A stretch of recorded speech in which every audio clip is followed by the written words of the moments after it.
Keep smiling. Keep smiling. 4 in 10 people believe in ghosts. Over a third of people believe intelligent life exists outside of Earth. 43% of people believe demons exist. There are unexplained phenomena happening daily around the globe, and we are here to talk about it.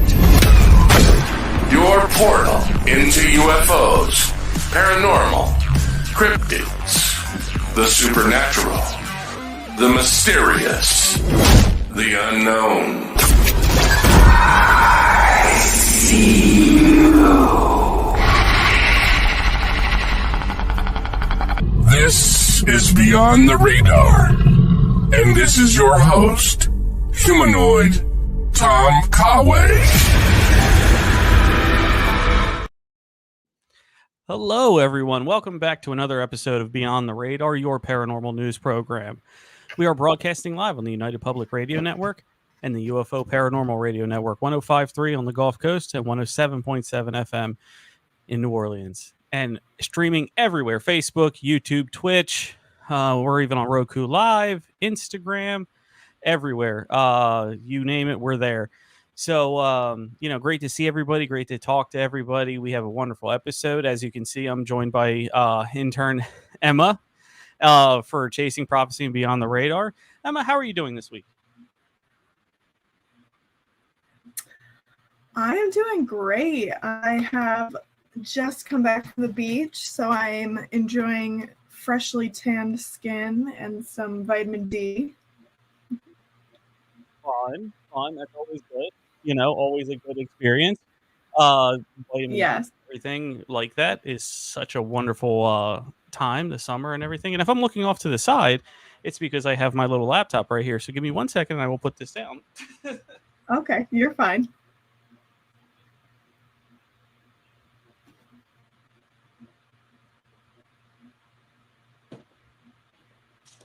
Okay, back everybody. That's fun. Dead air.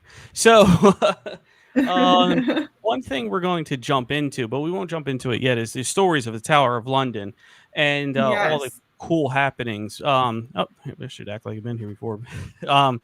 Everyone, we do have a text board. Please feel free to text in at any time. Leave comments, questions. If you are on your streaming, you can also comment as well. But the number for the text board is 484. I'm waiting for it to scroll. 484-283-5328. That's 484-283-5328. Leave your comments, questions, all that kind of stuff. We have a great show for you. Nicole, good to see you. You're always back. She misses the beach. So you live in California. I do too. I just got back yesterday, but I miss it. Yeah, it's you want to be an intern. That's lovely. You can, of course, be an intern. You can be Emma's intern. And then yes, intern for me. We'll get everybody to watch this one intern at a time. That's the real goal of Chasing Prophecy and Beyond the Radar. Just accumulate a bunch of interns. If we just have 1 million interns, they have to watch the show. Boom. Look at those numbers. Yeah. Oh my gosh. That's smart. Yes. One thing I wanted to talk about, Emma, and you had kind of behind the scenes knowledge of this as well.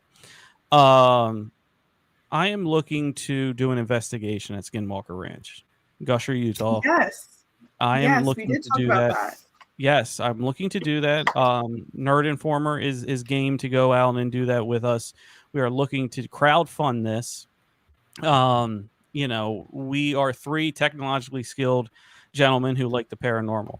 So drones, FLIRs, IR, night vision, military grade night vision, not just regular night vision. To really rough it in a camper, everyone, outside of Skinwalker Ranch, and see if there really is these anomalies, and see if we can capture anything and make a little documentary about it. We're giving perks away, like you could be. Hey, you ever want to be like a producer, executive producer? You want to get your name on IMDb and anything like that? We'll offer you credits to do that. And I'm going to play our little teaser video here to get it out in front of everyone, and so it can live forever on Spotify land. So I'm going to do that here before we start. So let me get that one up right here.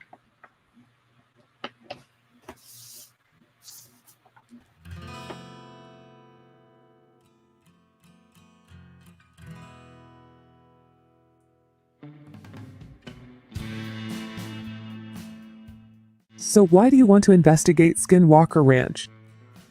Are you kidding? It's Skinwalker Ranch. The Uinta Basin is one of the most fascinating places on Earth, and it's also one of the most highly investigated places on Earth. Like every time I've watched a documentary, it always draws me to want to go there even more. Whether you're looking for paranormal, UFO, cryptids, skinwalkers, and probably a whole lot more. This is what interests me the most.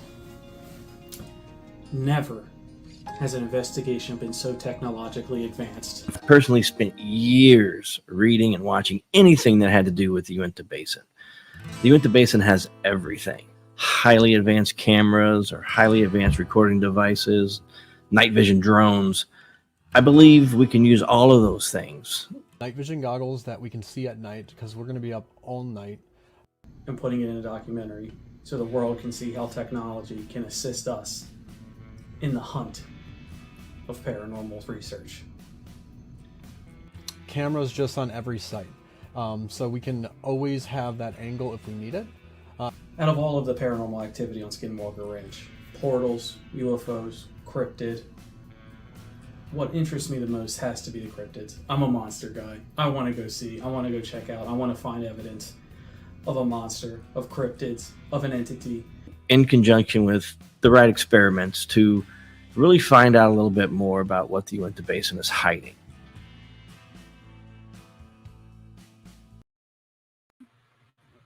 So, Wow. cool. That was the teaser trailer done by yours truly.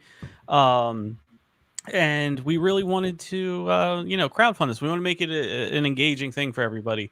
Mhm. I don't know many people, the total goal may seem high, but we're not asking everybody for the whole thing at once, but there's different perks if you check out the website or the Indiegogo. You can see the different perks from equipment to credits to shout outs on this show to wanting to be on the show. And if you wanted, if you fund the whole thing, we'll fly you out and you'll just hang out with us the whole time. That'll be that perk, is a real behind the scenes. You'll get everything first and foremost right there. So, so cool stuff coming in the world of Beyond the Radar, Nerd Informer, and all of that.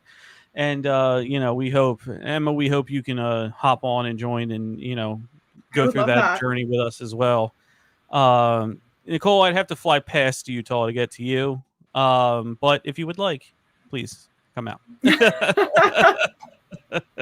That's funny. All right. So, Emma, we have some extraordinary stories. I've looked through these. Some of these I've known from before. London is, Mhm. I mean, if it's the land of Jack the Ripper, it's going to be haunted. So, It's gotta be. there's Oh so much my history. gosh, it's gotta be. Yeah. So let's go ahead. I studied there for 5 months, so this is a big topic for me. Oh, you were abroad there. I was. That's where I was abroad. Okay, so right in the center of London, west, were you Chelsea area, It was Soho? like center of London. I was in Westminster area, Marylebone. Okay. Right across from Madame Tussauds. I was so slightly right west there. London. Yes. Okay. So I was there for 5 months, and it was truly amazing. Nicole, you gotta go. I want to move there one day. It's beautiful. Tip. Give her a tip if she goes. My tip would be, first things first, got to go to the Tower of London. I went there twice during my time. There's so much history, which I'll get into, but truly amazing. The catacombs, oh my gosh, I never went there. I did go to Paris, but I was too much of a chicken to go to the catacombs. Oh, well, As Above, So Below, right? And that was that was a good movie. I don't know if you've seen that one. No, and I don't know if I need to. The title scares me enough. Well, okay. It's more psychological than it is scary, so you're not going to have to worry about the jump scares and all of that kind of stuff. Yeah. More of like the mind F scary type of stuff. But Yes. yeah, if you watch that, Yes. we will review that one at some point because it Sounds like is. a I've watched plan. probably 6-7 times because it's one of those ones that it's an easy watch. The Yeah. title, I can see why the title and maybe like the horror would throw people off. It is a rather easy watch. You know, it's Yeah. not too bad. Not too bad. All right. Yeah. All right. Selling it. Yeah, I All have to right. sell it. So I will start with a little bit of an introduction with explaining what the Tower of London is for anybody who has no idea what it could be, or if you just have a little bit of knowledge. So at the center of the British monarchy is the site of several places that have witnessed hundreds of years of war, death, people. But one in particular for the British monarchy is the Tower of London. So if you're unaware of what this tower is, to summarize, it began construction in 1078 and finished completely in the year 1399. I actually have no idea. No, I think that's Transylvania, which would be Romania. Yes. That wouldn't be. Yes. Sorry to cut you off. Go I ahead. think so too. No, you're fine. So it used to house several monarchs, such as King Edward I, Queen Elizabeth. And before the construction of Buckingham Palace, this was considered one of the primary residence of monarchs. Now, despite the history there, monarchs no longer live in the tower, and instead it serves the purpose of housing the crown jewels and other historical British sites. Now, when I was there, as I previously mentioned, I had the privilege of going there twice. It is truly an amazing experience. Like I really couldn't describe it to you other than it just feels like you are there's just a presence there, and you can really feel it when you walk around the grounds. They have death masks of several monarchs, the armor that kings wore, the place where many individuals got beheaded, and the etchings from prisoners that are held behind glass to preserve their old yet fragile history. So that you'll see etchings from famous individuals, ones that we're going to talk about today even. Now, aside from all of this, the tower is 1,000 years old and has witnessed much during its life. Therefore, the walls of the tower have absorbed stories after stories left untold. But today, I'm going to talk about the stories that are still being asked and spread by the very individuals themselves. The hauntings at the tower come to a total of 13. So let's get started. Bad number. Bad number. I know, isn't that? When I saw that, I was like, oh my goodness, that's interesting. For the general people, bad number. For me, I'm like, oh, that's so cool. So to start, we're going to talk about Guy Fawkes, who, if you are a little bit of a history buff, you might know a little bit about Guy Fawkes. So the story of Mr. Guy revolves around the infamous gunpowder plot of 1605 in England. Guy Fawkes, along with a group of conspirators, planned to assassinate King James by blowing up the House of Lords. And this is a part of Parliament. So a big plan for just a random group of guys. Gun's not enough for this guy. No, he just wants to blow it up. Yeah. So they did this not even on a regular day. They did this on the state opening of Parliament. So this is just right in the beginnings of Parliament that this is happening. That's like, man, that's some Game of Thrones stuff. Yeah, I know, right? Now, at this time in history, Catholics were forced to abandon their allegiance to the Pope and declare their loyalty to the Crown of England. This was a big Catholic Protestant butting heads a lot. Yeah. Now, Guy Fawkes' goal was to restore a Catholic monarch to the throne in protest against the Protestant government's persecution of Catholics. Little background on Guy Fawkes. He was born in York in 1570, was a veteran of the 80 Years' War fought in the Spanish Netherlands, and he became involved in the gunpowder plot through his expertise with explosives. The conspirators rented a cellar beneath the House of Lords and amassed 36 barrels of gunpowder there, intending to detonate it on November 5th, 1605, when the king and parliament would be present. Wow. However, the plot was uncovered through an anonymous letter, and Fox was caught red-handed guarding the gunpowder on the night of November 4th. He was arrested, tortured, and eventually confessed, revealing the names of his co-conspirators. Oh, The other plotters. I know, he was a snitch, right? He was a snitch. This guy doesn't. Right? He doesn't fox. He just does not sound like a great guy, in my opinion. I don't fox with him. I don't fox with him. The other plotters, they were either killed resisting this arrest or executed after the trial. So everybody here died. But Guy Fawkes himself was tried for treason, found guilty, and sentenced to be hanged, drawn, and quartered. Now, I don't know if you know what that means. I did not know what that meant before going into this. I honestly was like... It is the most polite way of saying what they're actually going to do to him. Because if I'm not mistaken, part of it is cutting you open and taking stuff out. Yes. So essentially, this form of execution is reserved only for the worst treasoners and involves being dragged off the site of execution half alive. So you're hanged, you're almost dead, you're just close to being dead. They cut you open. Yeah. And then they remove all of your body parts one by one.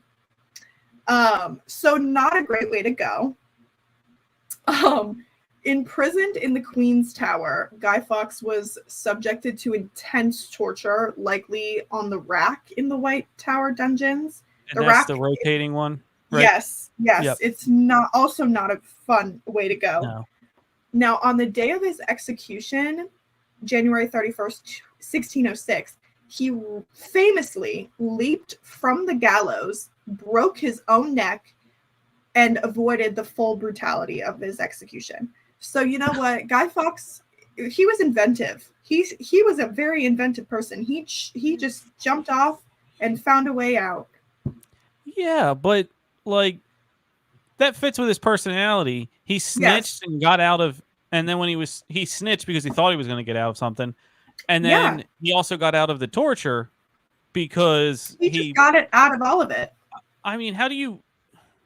There has to be some skill there of conscious thought that I'm going. No, I'll break my neck. How are you going to try to break your neck? We live our whole lives trying not to break our neck. And this guy is 1 for 1 I'm gonna do it on his neck breaking attempts. I know. It just goes to show you like what life was like back in this time, where like people were voluntarily breaking their necks to be not quartered. Like what a time to be alive. I know. What a time. As much as I think I would have helped out people back then, with the lack of oversight and no cameras everywhere and no this and no that, I probably would have been a criminal. Personally, for me, I probably would have been gone. I have too many opinions. I couldn't keep my mouth shut. I would just, I'm too sarcastic. People would think I actually am plotting against the crown. I would be like, oh, I'm going to pull a Guy Fawkes. And then all of a sudden I'm pulling a Guy Fawkes IRL. Yeah. You know what I mean? Yeah. IRL. I mean, the image of the gunpowder under Parliament, like that should be on their dollar or their euro. I know. But Guy Fawkes still hangs around the Tower of London, supposedly. It is said that you can still hear his screams from the torture and brutal manner of death when walking through the White Tower grounds. Yes. See, now, I like that. I do like that because what is just an apparition going to do? I mean, people might get scared or anything, but the way to make sure you live on and have revenge after death is capturing the vocal part, not so much the visual part. Yeah, so I feel like I would be more afraid of a sound. If I'm walking around the Tower of London, I'm a guard, and all of a sudden I start hearing somebody scream, like blood-curdling screams, that is terrifying. If I just see you chilling there, sitting around, I'm not. You do your thing. You Yeah. sit there. You ghost. You do your ghost stuff.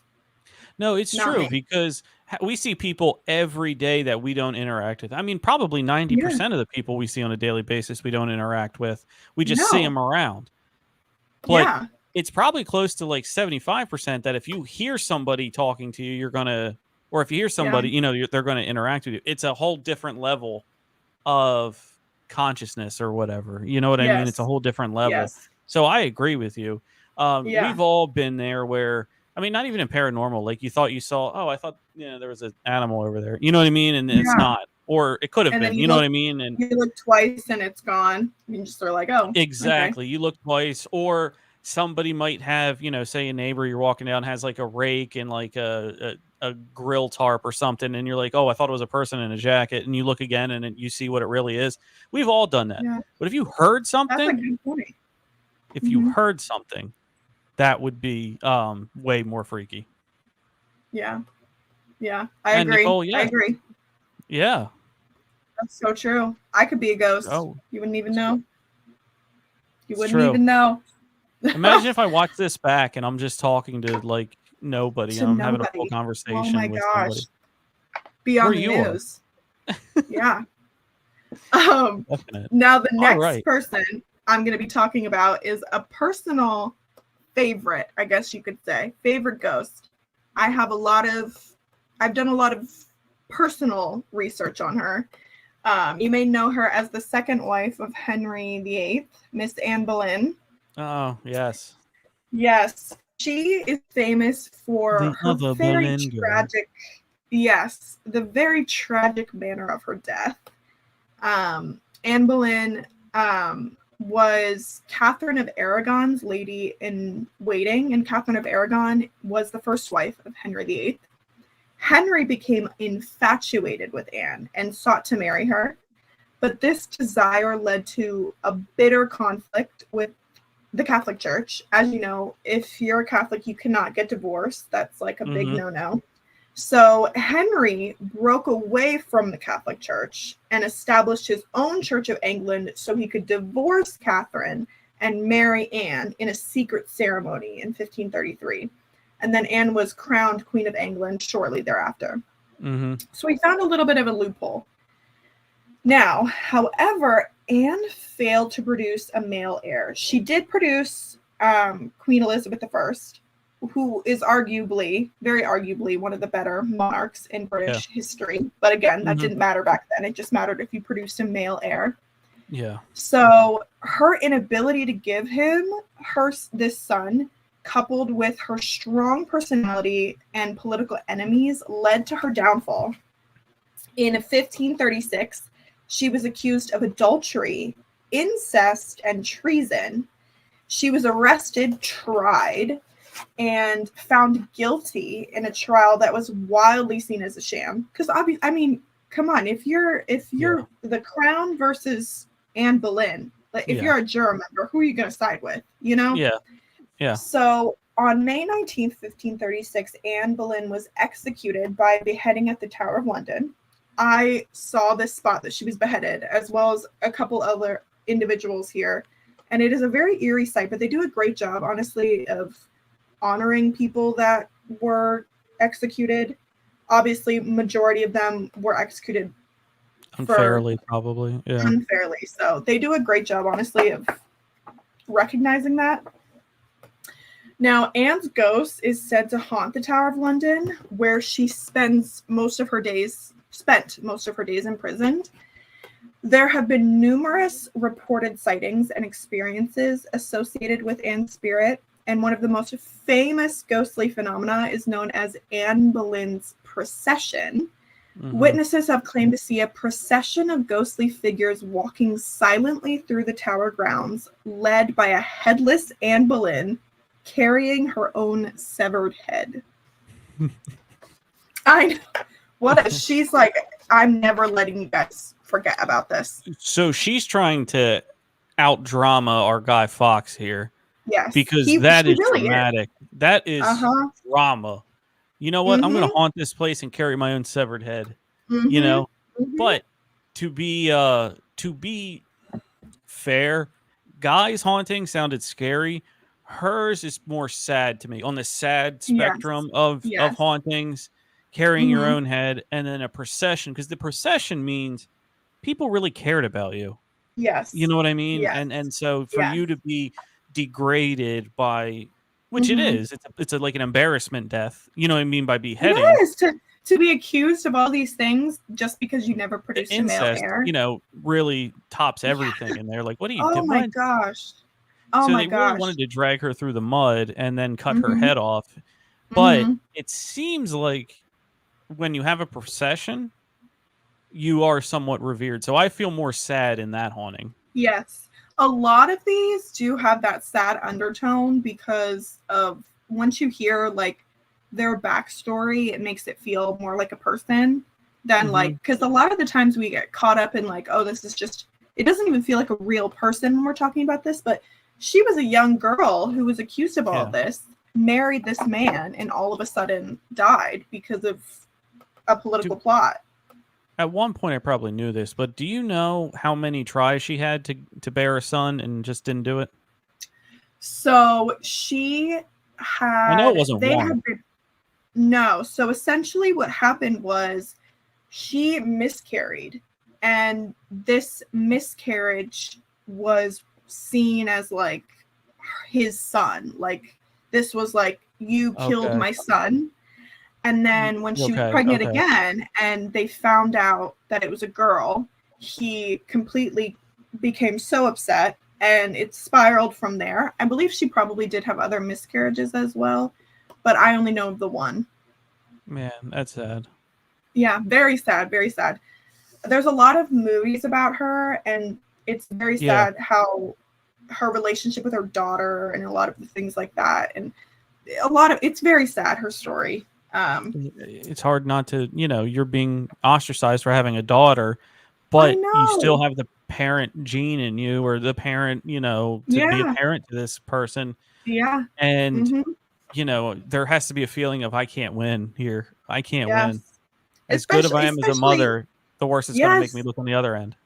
yes. Especially as a female at that time. You can't really win. Especially against the No. king. Where do you no. No. I mean, you just better hope it comes out a boy. That's all you got. You just have to pray. Yeah. Speaking of coming out a boy, Yeah. the next ghost is actually one of the kings. We have King Henry VI. So Okay. he's known for his piety, and he's also known for his kindness. He became king in 1422 at the wee age of 9 months old. He ruled during the tumultuous period of the War of the Roses, marked by conflict between the rival houses of Lancaster and York. Now, Henry VI's reign was fraught with a lot of challenges. He was initially seen as a unifying figure. His weak leadership and bouts of mental instability contributed to political instability.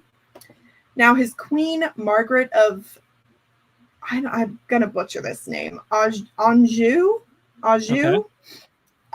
She was incredibly formidable, and she was a very ambitious figure who played a significant role in the conflicts of the time. In 1461, however, Henry VI was deposed by the Yorkists, led by Edward IV. Despite brief periods of restoration, he spent much of the next decade in captivity until his death in 1471, he possibly was murdered, speculatively murdered on the orders of King Henry IV. It'd be so hard to tell if somebody was murdered back then with nothing. You never know. Yeah. Henry VI was a symbol of Lancastrian loyalty and suffered during the turmoil of this war. It is said that Henry VI's ghost haunts several locations associated with his life and death, including the Tower. He was imprisoned there twice before his death, and his presence is often associated with the Wakefield Tower, where he was confined. Reports of his ghost include sightings of a sad, confused figure wandering the tower corridors or kneeling in prayer. No. Isn't that so sad? That's when I wrote that, So, heartbreaking. Let me Heartbreaking. try to figure this out. You have this one king who's killing his wife or baby mama. Let's just call it what it is. Anytime they don't have a boy. This guy's known Yes. for his piety, his kindness, restoration, and unity. And then the people are like, you know what? We got to get him the hell out of here. Right? You can't Right? win. Like, You can't pick win. and choose. Pick and choose. Like, seriously. It's awful. They called him weak, but I guarantee it was probably because he didn't want to go to war and spend the war money on things that help English citizens. I guarantee you that's what happened. He also had no guidance on how to become king because he became king at 9 months old. 9 months old, and he didn't have anybody to tell him how to do it except random anybody people. who's that young and they're king and they have to grow up or grow into the kingship. I know. Imagine if you were So their like sad. 6th, 7th grade girlfriend. You are fucked. Oh my gosh. You better hope gosh. he was cute. Yes, you better. I do have a little bit more of a lighthearted one. Cool. Let's do it. I have a little bit more of a lighthearted one. It's about the ghost of a bear. Now, this is funny because when I was exploring the Tower of London, there was a little plaque somewhere, and it said a short excerpt of this story. It was like a sentence. And I remember taking a picture of it and sending it to my friends. I mean, this is hilarious.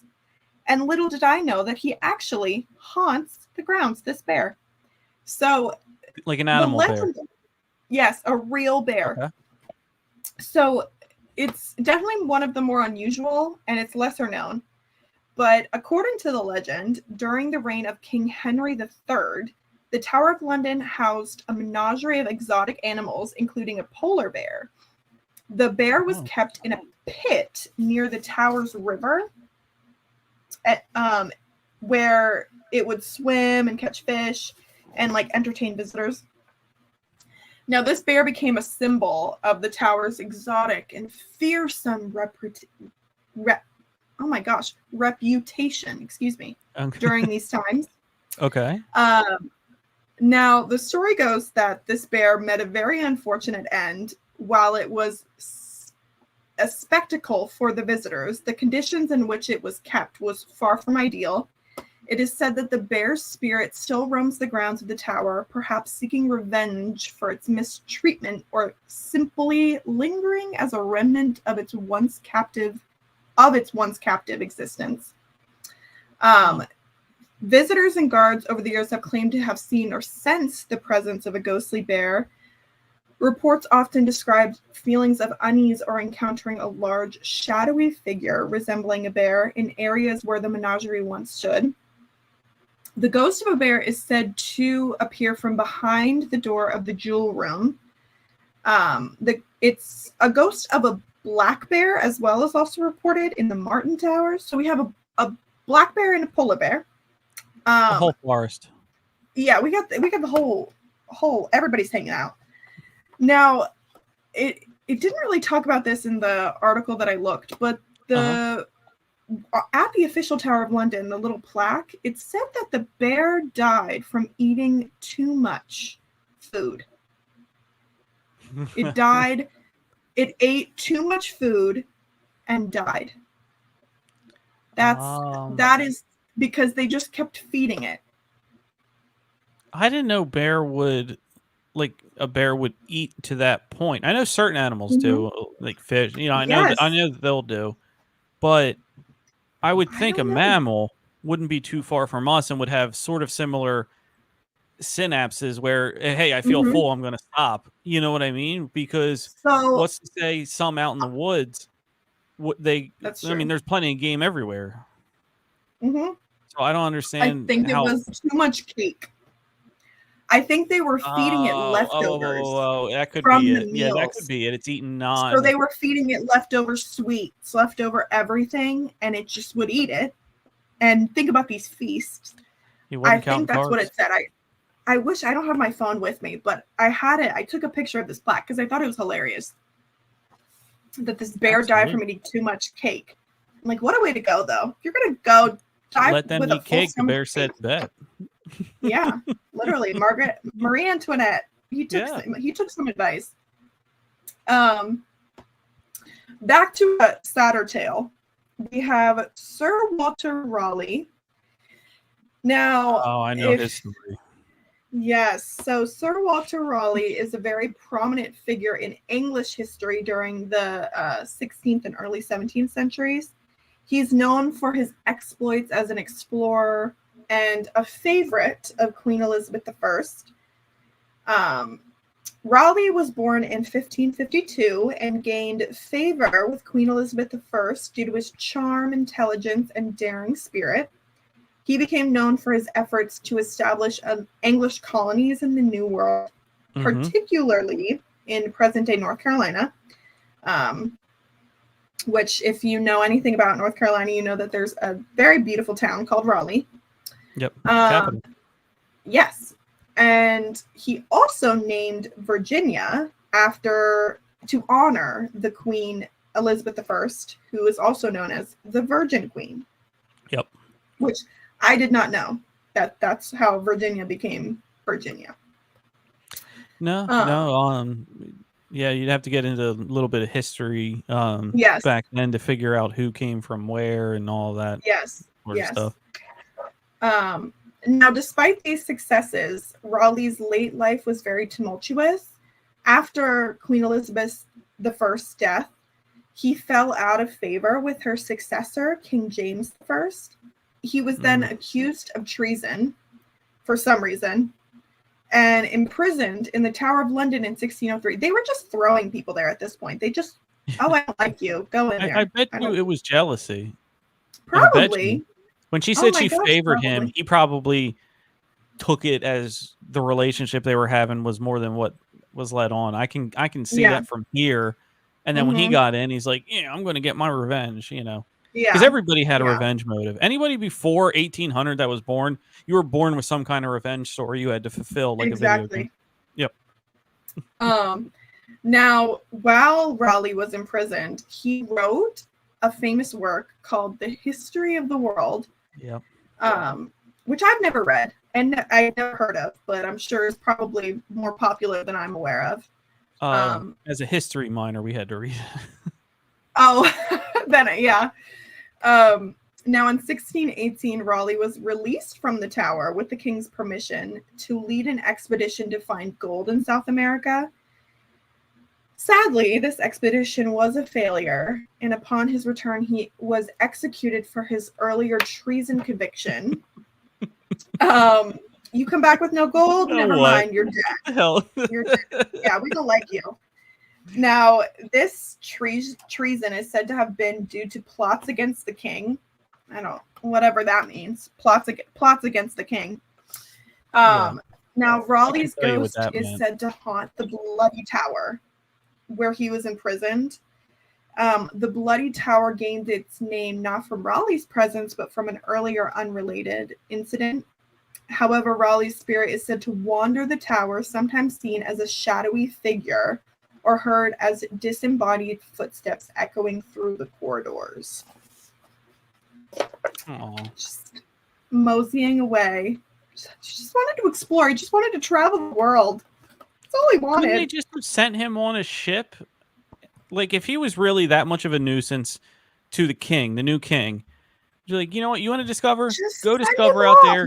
When you come back, you go to this port, you refill with everything, whatever you want, and then you go off again. You don't have to kill everybody, but yeah, you know what? It was probably he was well liked by English folk, like the countryside or the townspeople. He was probably well liked, and that is what he couldn't stand. That's probably yes, definitely. The next story I have is about the faceless young woman. It's a little bit of a shorter story. Now, according to this legend, the ghost of a young woman with no face has been seen wandering corridors of the Tower of London. She is said to wear clothes that appear to be from the medieval or Tudor period, adding to the mystery surrounding her identity and origin. Mhm. Visitors and guards alike have reported sightings of this ghostly figure over the years. Witnesses describe her as appearing suddenly and then vanishing without a trace, feeling unease and dread. The identity of the faceless young woman remains a mystery, as does the reason for her haunting, as there are no historical records or documented events that definitively explain who she might be in life or why she continues to linger at the Tower of London. I think it's probably Catherine, no, what's her name? Henry VIII's, Catherine Howard. Okay. It's one of his wives. She was also executed there. But they didn't really talk about her on this list, and she has a pretty sad story as well. And she was also beheaded. Henry VIII, he was, maybe to his wife, he was an embarrassment. And her eternal want is that she doesn't want her face seen, but still wants to be there as like an embarrassment shade to Henry VIII. Because I mean, he's one of the ones you definitely know. There's a whole number of Henrys. So. It was honestly hilarious walking around and seeing his what's it called? Armor. Because he was a big guy. Wow. This armor was huge. Probably could have fit all of his wives in that armor. Yeah. Like, wow. I don't even, he had the power of the king, I guess. Yeah. Oh, that's funny, Nicole. Yeah, that's funny. Yeah. So, back to some sad stuff here. I don't know if you've heard of the story of Margaret Pole. Yep. She didn't get, it wasn't a clean kill, let's just say. No, it wasn't. It really wasn't. So essentially, Margaret Pole, she was the Countess of Salisbury. She was a very, very prominent figure in the Tudor time in England. She was born in 1473, and her life was deeply intertwined with political power struggles at the time. Now, her fortunes were drastically changed with the rise of the Tudor dynasty, and she initially enjoyed a lot of favor at the court of King Henry the VII. She was married to Sir Richard Pole, with whom she had 5 children. However, during the reign of King Henry VIII, here he is again, her family's loyalty to the Tudor crown came into question. Now, her son, Henry Pole, became, or was allegedly conspiring against the crown. Again, another one of those. So he was executed. And after this, Margaret herself fell under the same suspicion of conspiring against the crown. In 1539, she was arrested and imprisoned in the Tower. Despite her advanced age and lack of evidence against her, Margaret was accused of treason and sentenced to death. Her execution was carried out May 27th, 1541, when she was around 67 years old. Her execution was particularly brutal and botched, as the inexperienced executioner took multiple blows to sever her head. The grisly event left a lasting impression on those who witnessed it. Yeah. This surprised me slightly because at least in like Anne Boleyn or a lot of more prominent figures like herself, they would pay the executioner money before, like they would go to the block, pay them so that way that was a cleaner break. So I wonder if she did that. I don't necessarily know. I mean,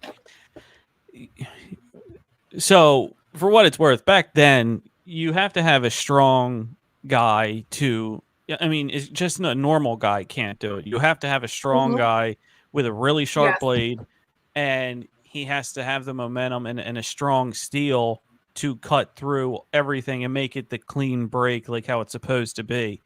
Yeah. If you miss, this guy was not that. No, or he was drunk and he just missed. Because Yes, if you missed that's too true. high, well, too high would kill him. If you miss too low, you start to get into the muscle of the torso and the bones of the torso, which are stronger. And so if you go too low, you're oh crap. You cut in far enough that it would have broke the neck or severed the neck, but you're still in the torso and you got to go again. And Oh now my you're dealing with a gosh. moving target. So now you're getting Poor further down, girl, poor further down. woman. I know. And she's 67 years 67. old. It shouldn't have Oh, no ageism oh my here, but gosh, this poor you woman. just aren't going to be as strong as somebody who was less. No. You know what I mean? So and No. then if you cut to the side or you cut too far down, now it's going to be a ghastly sight because you start cutting jugulars and things like that, and it's spraying everywhere. Everybody's Oh getting my blood gosh. on them, and it's a whole mess. I know a lot of people were traumatized after witnessing this. And you have to think how bad it was as because they anybody come to would. see this. They're used to seeing this. So how traumatizing must it have been? It must have been very, very bad. Yeah. As for her ghost, she does ghost or does haunt as a ghost. She does ghost. She ghosts. Her side hustle is ghost. Yeah. Good for her. Now, her sightings are particularly eerie. Witnesses describe encounters with a woman in Tudor era clothing, often appearing distressed or wandering the corridors of the tower. Eyewitnesses say the executioner on that fateful day in 1541 was a wretched and blundering youth who, unable to perform a clean execution with his axe, instead hacked at Pole's head and shoulders. That scream that she let out at the attack of her shoulders echoes through the towers with her ghost. Well, like Fox, he's the he's the vocal guy, which is the better way to do it. We already decided that. Yes. Another lighthearted one. We have the white figure. So witnesses over the years have reported sightings of a tall, ghostly figure dressed in white robes or armor. The appearance of the white figure is usually accompanied by feelings of coldness or unease or a sudden drop in temperature. Some accounts describe the figure as carrying a lantern or a torch, adding to its eerie presence. The identity is obviously a mystery, as does the reason for the haunting. But again, like the faceless young woman, there are several theories as to who it could be. One popular theory that suggests that it could be a former guard who served at the tower and met a tragic death. But again, you can't really sit there and, hey, ghost, who are you? Yeah. What were you in life? Which is sad in that of itself that you're not known like how some of these other ones are. Because a guard would be like replaceable, honestly, to them. Yes. This next one is another sad one. Oh, honestly, I didn't even think about that. They could. They could. We have to find that out. I don't know if limestone is. I don't think limestone is a big thing in Europe. I don't know though. I think that might be more here. Yeah. But I could be wrong. I'm not a the monarchy was famous for bringing stuff from everywhere, so it wouldn't surprise me if they had access to it. That's true. Yeah. This next one is a personal.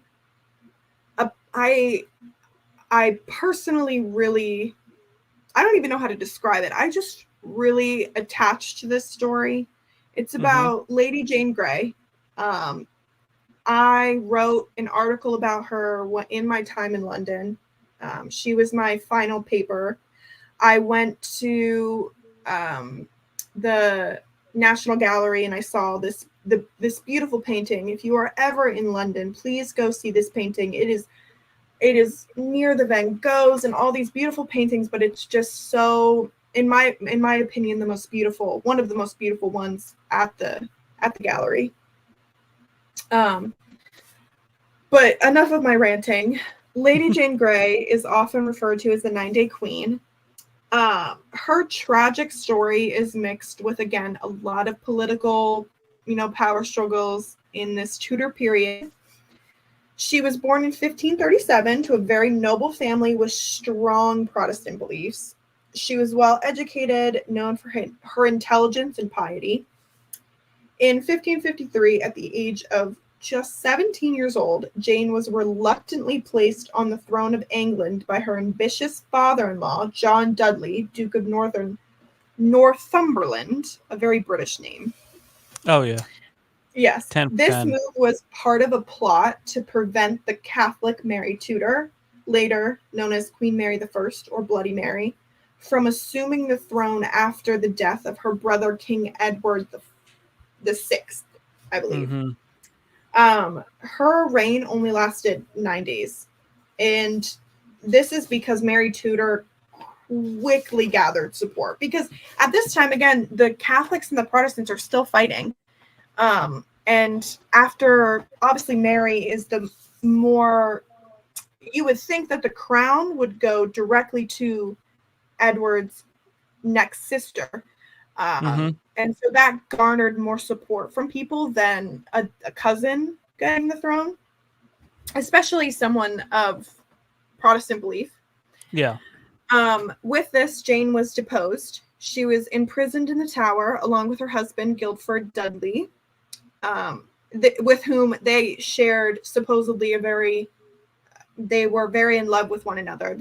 And it is even in the article I wrote, or the essay I wrote, it is said that when she saw his head being chopped off, she wept and cried out for him from the tower as she watched him die. Despite Mary initially showing clemency, Jane's fate took a tragic turn when her father-in-law attempted to overthrow Mary. Jane was implicated in this plot, and although she may have been innocent, she was still executed at the age of just 17 years old. The tragic circumstances of her short life and her unjust execution have contributed to the belief that her ghost haunts the Tower of London. Reports of her ghost include sightings of a young woman dressed in Tudor clothes wandering the tower grounds, or appearing at the window of the Beauchamp Tower where she was imprisoned. They often describe feelings of sadness or empathy when encountering her ghost, as if she's still mourning her fate and seeking understanding or justice. Her ghost is seen as a reminder of the political intrigue and religious turmoil that marked her brief time as queen and in the Tudor era. Oh, isn't that a lot so sad? for 9 days? It's terrible. It's terrible. And I just think of me at 17 years old. I mean, oh my gosh, it's so sad. You're not prepared for anything. No. You probably just got your license. So yeah. Oh my how are you gosh. expected to rule over a whole countryside with people talking shit on you too? I know. But there is a new show on Amazon Prime. It's called My Lady Jane.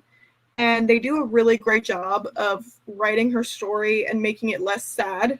And they even include a little romance with her husband. I would recommend the show, truly, for anybody. Because as somebody who truly holds a special place in her heart for this story, I absolutely loved it. It's a book series, too, if anybody's interested in that. We'll have to check that out.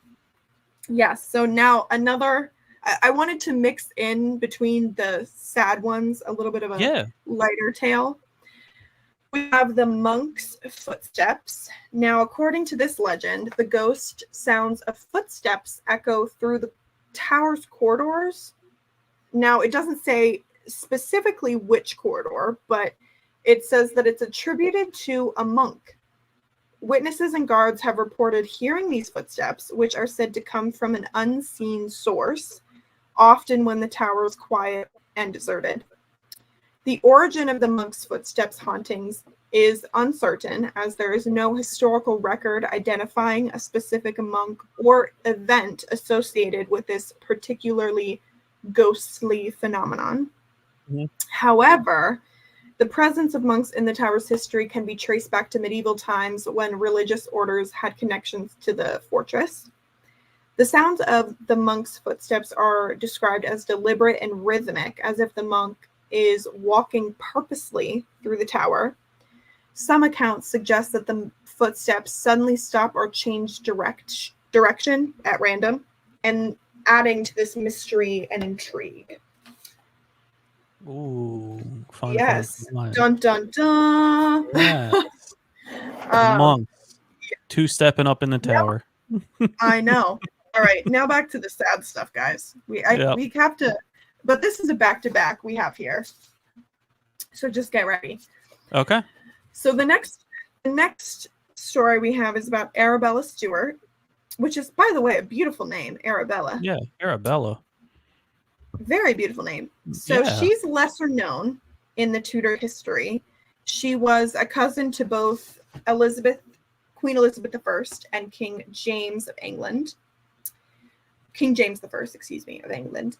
Her tragic story and alleged hauntings are intertwined with the oh-so-familiar power struggles and political intrigue. Now, Arabella was born in 1575. She was a granddaughter of Margaret Tudor, making her a potential claimant to the English throne, which obviously makes her a threat. Always.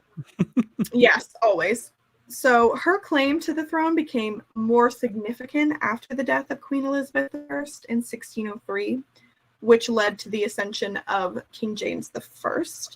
As a cousin to the new king, Arabella's potential claim posed a threat to James' legitimacy. Consequently, James placed restrictions on Arabella's movements and sought to control her marriage to prevent any potential challenges to his role. Arabella's desire to marry William Seymour, another royal cousin and claimant to the throne, led to her downfall. The marriage was then seen as a threat to James' rule, and Arabella was imprisoned in the Tower in 1611. Her imprisonment was very harsh, and she spent years in confinement. She wasn't immediately decapitated. Now, You had to suffer before too.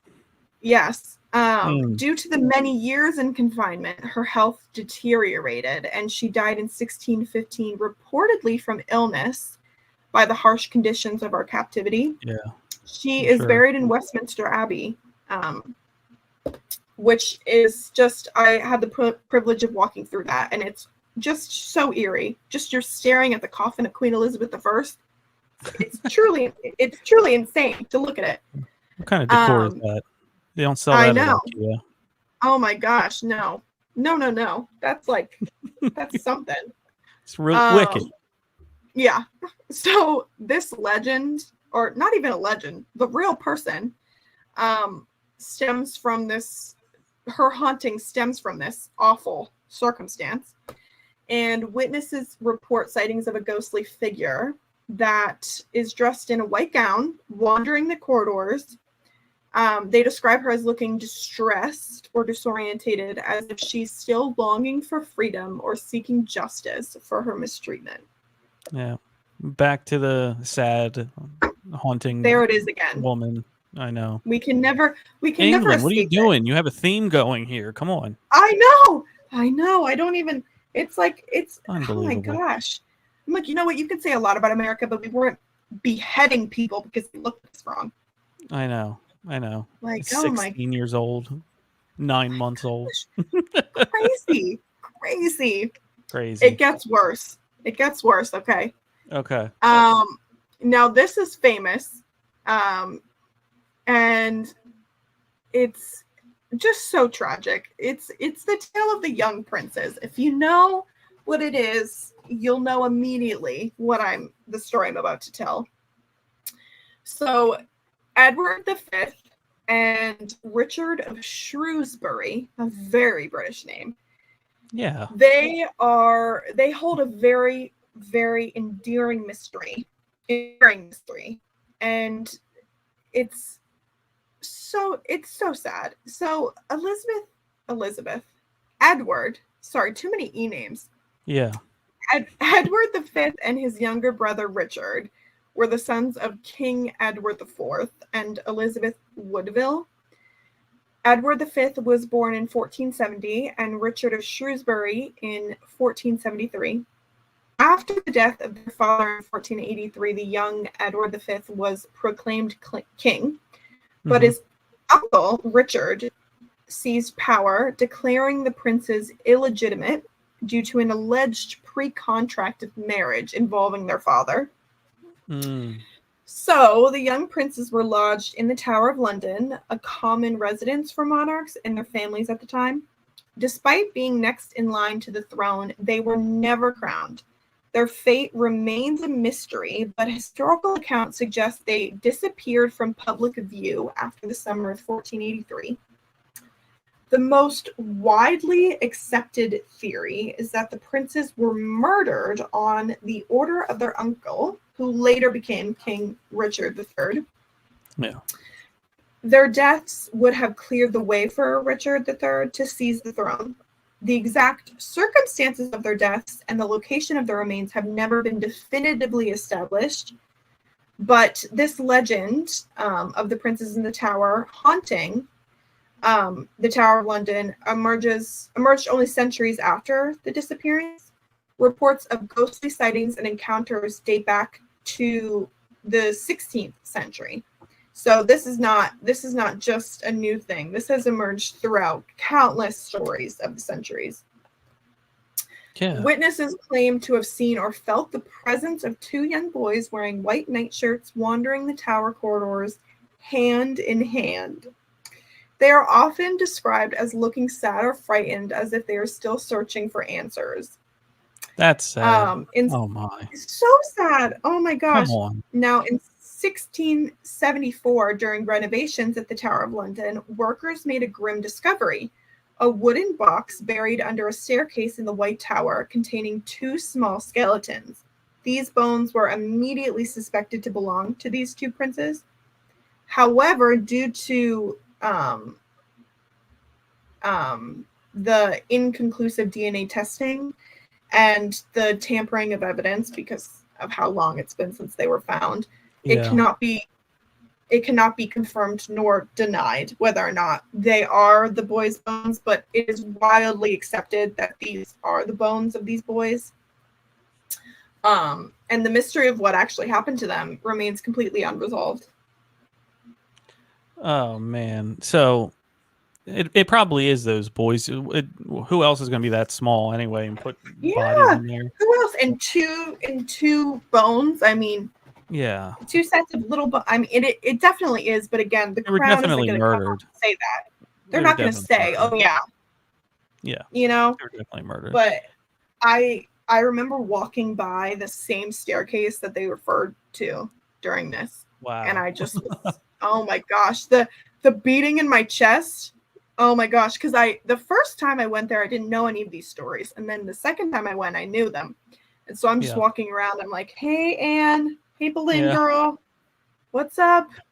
There you go. I'm sure they like that, being recognized. Oh, I'm sure. The final story. This, I feel, is a great way to tie them all together. Okay. So this story is about the nameless thing, the final 13th ghost. The nameless thing at the tower is a mysterious and unsettling entity often mentioned in tales of the tower's paranormal activity. Now, unlike many other specific ghost stories associated with the tower, the nameless thing is shrouded in its ambiguity and speculation. Accounts of the nameless thing describe it as a presence or entity that instills fear and unease in those who encounter it. Witnesses often report feelings of dread, coldness, or an oppressive atmosphere when near its supposed presence.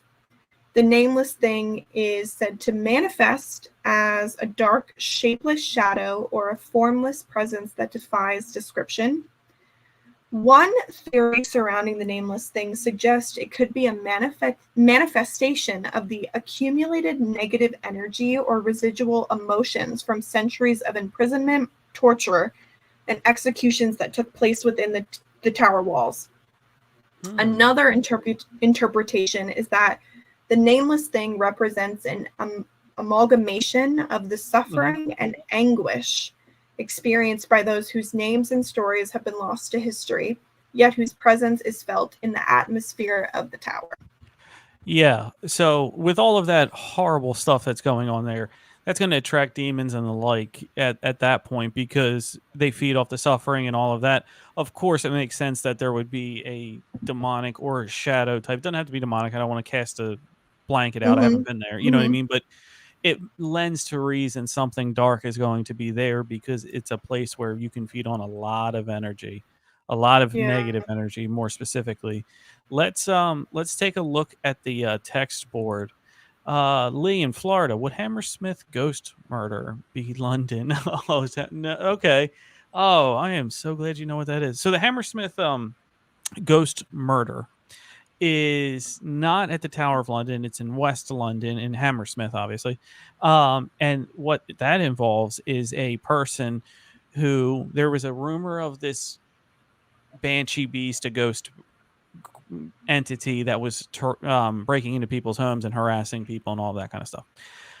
This one painter in his white overalls with paint all over him, and a white coat and a white cape, was walking home. This one person who have never seen him before, shot and killed him. And Oh my gosh. so after this court went to the highest court, which was a petition to the king in England, this guy got off for sentenced to death to 1 year of hard labor, which is, nothing to them over there. They all did hard labor all the time. So what that basis was of Hammersmith was brought all the way over here many decades later. This for your stand your ground laws. So if somebody you perceive as a threat is attacking or on your property, you have the right to defend yourself. Now this guy, it's a little gray, because this guy wasn't, doing any of that, but because the town was under the tense of havoc being raised. So let's bring that over here. Say there's a riot going on and you see somebody on your property who has, like, he fit the description for the ghost. Say somebody's walking with like a TV on your property and you think and you shoot him, and really he was walking through your property. He wasn't walking, it wasn't from your house at all. You still are protected under that. So I just wanted to throw that out there. That Lee, Florida, good job, man. That is a wonderful, wonderful ghost murder. Roger in New Orleans, 107.7 FM in New Orleans. Welcome back, Emma. Oh, that was nice. And real quick, because we're up against it, but Brad in Tennessee says, Emma, which one is your favorite? Oh, Lady Jane Grey. I can't even. Okay. It's just, I mean, it's just such a sad story, and it's hard to even say favorite. I guess probably the most, the one maybe that favorite you hold closest to your heart is that one. It's definitely that one. It just I just hold it so close to my heart. Fair enough. All right. So we have to get out of here before we get yelled at. Emma, tell everyone where they can find you. All right. You guys can find me on Instagram, my first and last name, Emma Sailor, with a dot in the middle. You can follow me there, and anywhere else, Emma.Sailor. But Instagram is where you can reach me the best. All right. Wonderful. Thank you again. We're going to be doing this again. Thank you, Nicole. Great for the great show. We'll be doing this again. We can't wait to see everybody. You've been listening to Beyond the Radar, your paranormal news program on UPRN 105.3 on the Gulf Coast and 107.7 FM in Mississippi. Stay weird, everyone. We'll see you next week.